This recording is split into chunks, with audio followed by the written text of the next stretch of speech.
ऐसा मत समझिएगा कि ये सिर्फ आप ही के साथ हो रहा। अभी मौजूदा जो सरकार है वो उसकी देश के मजदूरों की, देश के किसानों की, देश के कर्मचारियों की, देश के शिक्षकों की कोई परवाह नहीं है। अगर इस सरकार को कोई परवाह है तो बड़े बड़े जो सरमाएदार हैं, जो पूंजीपति हैं, जो कारपोरेट हाउसेज के लोग हैं, उनकी परवाह है, अडानियों और अंबानियों की परवाह है। और इनके सोच के केंद्र में वे ही हैं।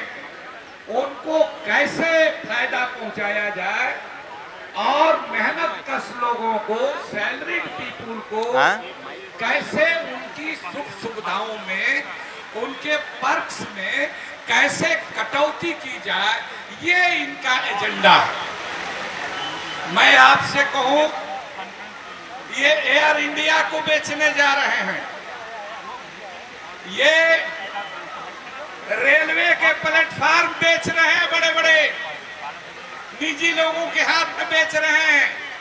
ये लोग समझते हैं कि ये जो सरकारी क्षेत्र में है, सरकारी मान्यता प्राप्त आप लोग यूनिवर्सिटी और कॉलेज के टीचर्स हैं, इनका भरोसा नहीं है। चाहते हैं कि विदेशी विश्वविद्यालय यहाँ आवे, प्राइवेट कॉलेज और शिक्षण संस्थान फले फूले, मनमाना वसूल करें।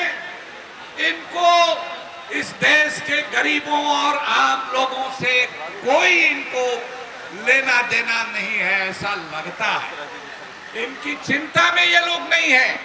आप देख रहे हैं इस देश में किसान आत्महत्याएं कर रहे हैं, आर्टिजन आत्महत्याएं कर रहे हैं, तमाम यूनिवर्सिटियों में अनरेस्ट है, सारे यूनिवर्सिटीज के ऑटोनॉमी को खत्म करना चाहते हैं, एक खास विचार को लादना चाहते हैं और ऐसे ऐसे फीसी जगह जगह बहाल किए हुए हैं जो इनके पार्टी के नेता की तरह बिहेव कर रहे हैं।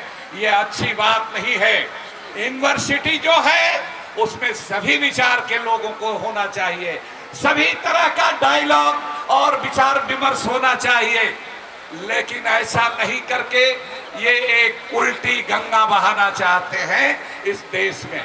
तो ये बहुत बड़ा खतरा है, पहले से भी था। ये मैं नहीं कह रहा हूं कि आज ही आ गया है, लेकिन इतनी क्रूरता से, इतनी बेरहमी से, इतनी ताबड़तोड़ मुद्रा में एकदम बुलडोज करते हुए ये आगे बढ़ना चाहते हैं। ऐसा लगता है कि इनके सत्ता जो आ गई है, इनको जो बहुमत मिल गया है, उसका इतना नशा इन पर सवार है कि ये किसी की भी परवाह नहीं करते। तो भाइयों, हम कहना चाहते हैं कि आप तो गुरुजी लोग हैं, आप एक साथ आपको दो लड़ाई लड़नी होगी। आपको ऐसे जगह पर हैं, ऐसे पेशा में हैं कि आप ऐसा इनके खतरनाक विचारों, जो न सिर्फ आपका वेतन कट करने वाला, आपका सुविधा कट करने वाला, आपका ऑटोनॉमस छीनने वाले हैं इनकी नीतियां, बल्कि ये इस देश के डेमोक्रेसी के लिए, इस देश के संविधान के लिए ये चुनौती बन करके खड़े हैं। देश को एक अराजकता की तरफ धकेल रहे हैं, देश को एक गृह युद्ध के कगार में इन लोगों ने धकेल दिया।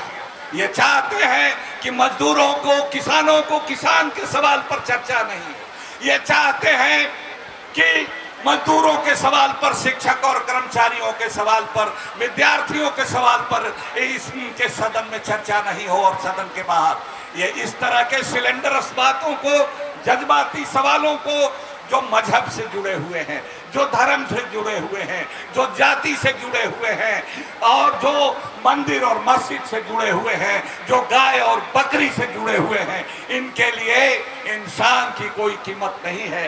इनके लिए गद्दी से इनको प्रेम है, इनको किसी धर्म से नहीं प्रेम है, किसी नदी से प्रेम नहीं है, किसी जानवर से नहीं प्रेम है। ये तो सिर्फ उनकी बात इसलिए करते हैं कि उन्हीं जज्बाती सवालों में आप उलझे रहें और किसान मजदूर आपस में लड़ते रहें, मरते रहें और देश की जो बुनियादी समस्याएं हैं उनके तरफ से ध्यान लोगों का हटा रहे, ताकि अपनी जो जो जो जन विरोधी नीतियां हैं, मेहनत कशों के खिलाफ जो नीतियां हैं उनको तेजी से ये लागू करें, तो ये एक बड़ा खतरा है, न सिर्फ आपके पैसे पर, न आपकी स्वायत्तता पर खतरा है, न आपके संगठन पर खतरा है, बल्कि आपके संगठन के अलावे इस देश की आजादी पर भी खतरा है। तो इतने बड़े फलक पर आपको सोच करके और उसकी तैयारी होगी, और अकेले अकेले लड़ाई नहीं। इस देश में जरूरत इस बात की है कि शिक्षक भी हो, छात्र भी हो, कर्मचारी भी हो, किसान भी हो, मजदूर भी हो। जो बुनियादी सवाल बेरोजगारी आज जिस तरह से बढ़ रही है, ये सबसे बड़ा सवाल है, और बेरोजगारी तमाम समस्याओं की जननी है, उसको पैदा करती है।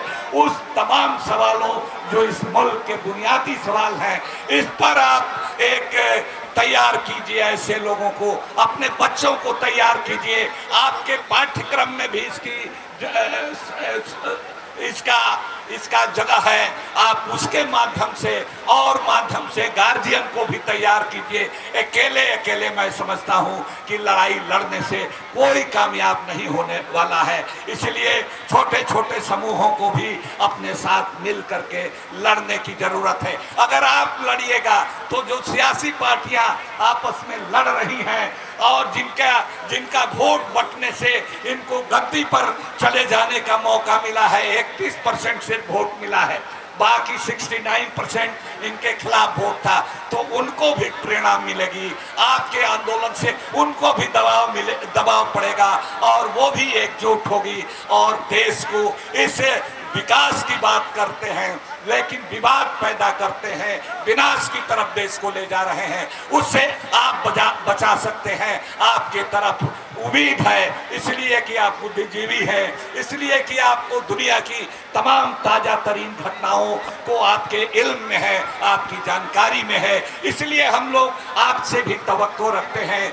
आपसे भी उम्मीद रखते हैं कि उस धर्म का भी आप पालन करेंगे।